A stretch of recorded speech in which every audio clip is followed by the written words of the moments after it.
Assalamu alaikum. Hello everyone. Welcome back to my another video. In this video, how to change the background of text in Photoshop for two way. First of all, step one, see this text with image, magic wand tool, select tool,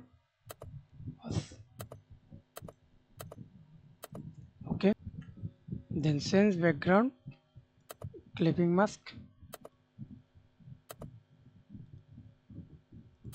okay.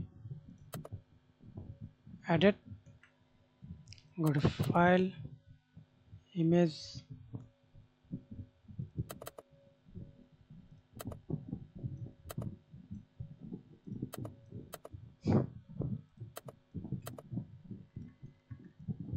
hold Control T, click and drag it. Okay, and step 2,